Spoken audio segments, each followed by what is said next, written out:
Salam berjumpa kembali teman-teman sekalian, Bapak Ibu, saudara-saudariku, sahabat-sahabat yang terkasih. Pada kesempatan ini saya mengajak kita kembali lagi untuk mempersiapkan sedikit waktu kita mendengarkan sabda Tuhan yang kita ambil dari Penginjil Lukas bab 13 ayat 22 sampai 30. Siapa yang diselamatkan? Kemudian Yesus berjalan keliling dari kota ke kota dan dari desa ke desa sambil mengajar dan meneruskan perjalanannya ke Yerusalem. Dan ada seorang yang berkata kepadanya, "Tuhan, sedikit sajakah orang yang diselamatkan?" Jawab Yesus kepada orang-orang di situ, "Berjuanglah untuk masuk melalui pintu yang sesak itu, sebab aku berkata kepadamu, banyak orang akan berusaha untuk masuk, tetapi tidak akan dapat. Jika tuan rumah telah bangkit dan telah menutup pintu, kamu akan berdiri di luar dan mengetok-ngetok pintu sambil berkata, 'Tuan, bukakanlah kami pintu.' Dan ia akan menjawab dan berkata kepadamu, 'Aku tidak tahu dari mana kamu datang.' Maka kamu akan berkata, 'Kami telah makan dan minum di hadapanmu, dan engkau telah mengajar di jalan-jalan kota kami.' Tetapi ia akan berkata kepadamu, 'Aku tidak tahu dari mana kamu datang. Enyalah dari hadapanku, hai kamu sekalian yang melakukan kejahatan.' Di sanalah akan terdapat ratap dan kertak gigi apabila kamu akan melihat Abraham dan Ishak dan Yakub dan semua nabi di dalam kerajaan Allah, tetapi kamu sendiri dicampakkan keluar. Dan orang akan datang dari timur dan barat dan dari utara dan selatan, dan mereka akan duduk makan di dalam kerajaan Allah. Dan sesungguhnya ada orang yang terakhir yang akan menjadi orang yang terdahulu, dan ada orang yang terdahulu yang akan menjadi orang yang terakhir."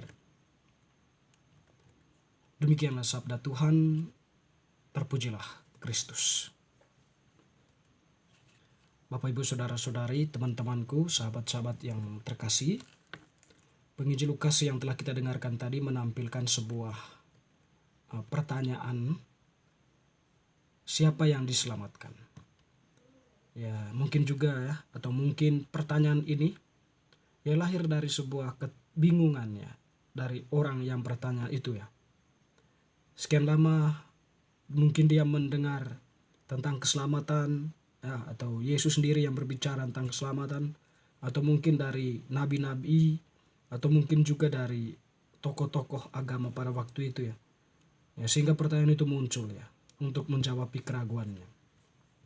Yang menarik bahwa jawaban Tuhan terkait dengan pertanyaan tersebut ya tidak langsung pada intinya memberikan jawaban, tetapi Tuhan seperti biasanya ya selalu mendeskripsikan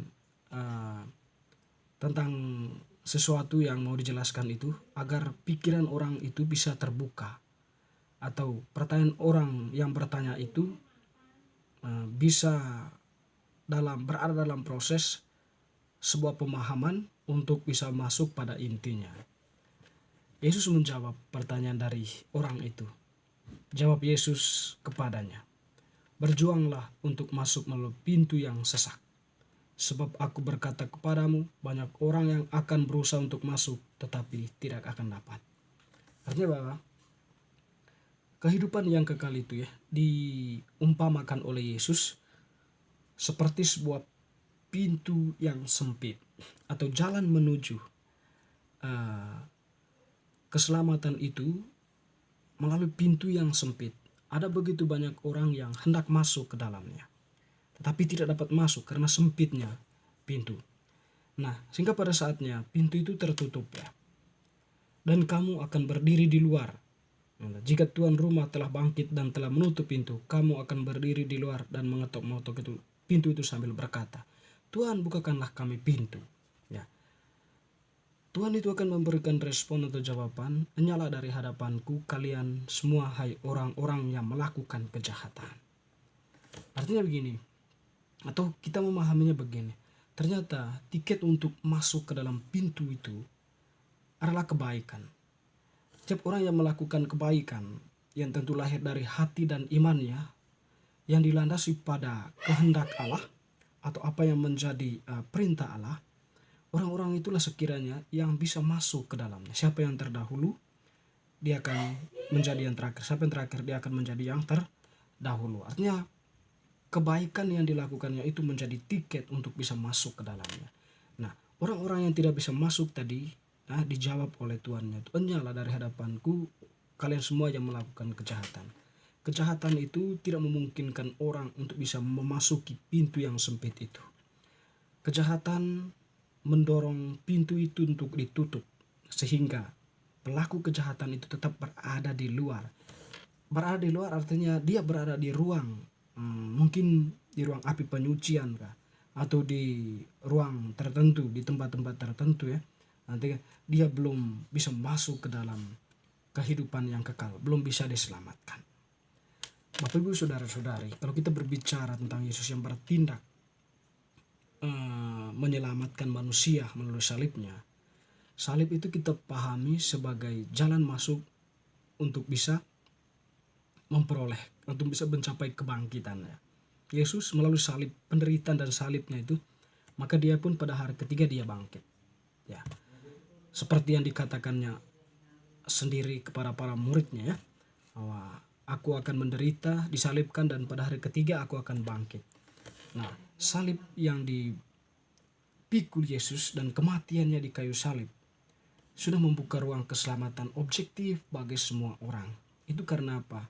Yesus itu kan Allah yang menjelma menjadi manusia, sabda Allah yang menjelma menjadi manusia, mengajarkan kebaikan, lalu kemudian mengajak manusia untuk bisa masuk ke dalam ruangnya. Nah, dalam hal ini Yesus melalui salibnya itu menyediakan keselamatan bagi semua orang. Hanya maukah manusia untuk bisa masuk ke dalam keselamatan objektif yang sudah disediakan oleh Yesus itu? Itu pertanyaannya. Nah, mungkin di sini kita melihat pintu yang sempit itu adalah keselamatan yang sudah disediakan itu. Nah, ketika orang yang melakukan kebaikan berdasarkan apa yang diajarkan oleh Yesus sendiri, apa yang dikehendaki oleh Allah, nah orang-orang itu pada saat yang sama sedang melakukan suatu tindakan keselamatan subjektif atas dirinya. Dalam arti dia mempraktekkan apa yang sudah diajarkan oleh Tuhan, melakukan apa yang sudah disampaikan oleh Tuhan dalam kehidupannya sehari-hari. Tentu lahir dari ketulusan hatinya, bukan atas dasar kemunafikan atau pencitraan. Jadi orang-orang seperti itu yang memang kemudian akan bisa masuk ke dalam keselamatan objektif itu karena dia sudah dia sudah mempunyai tiket ya, boleh kita katakan seperti untuk masuk ke dalam pintu yang sempit itu. Intinya bahwa keselamatan subjektif dan keselamatan objektif itu ya akan terhubung ketika keselamatan subjektif manusia bertindak dalam kebenaran sesuai dengan kehendak Allah, maka dia akan bisa memasuki keselamatan objektif yang disediakan oleh Tuhan sendiri.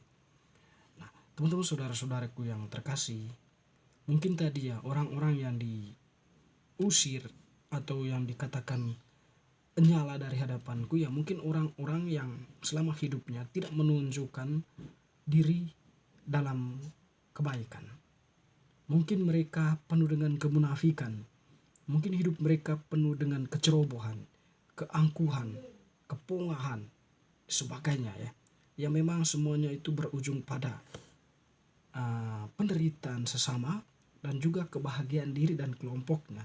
Tentu di sini ya tindakan-tindakan itu tidak sesuai atau tidak dikehendaki oleh Allah. Tuhan sering mengkritik perbuatan-perbuatan itu ya yang diwakili oleh orang-orang Farisi dan ahli-ahli Taurat yang sok suci ya, yang sok tahu segalanya, yang sok religius, yang sok mengetahui segala-galanya tentang surga neraka.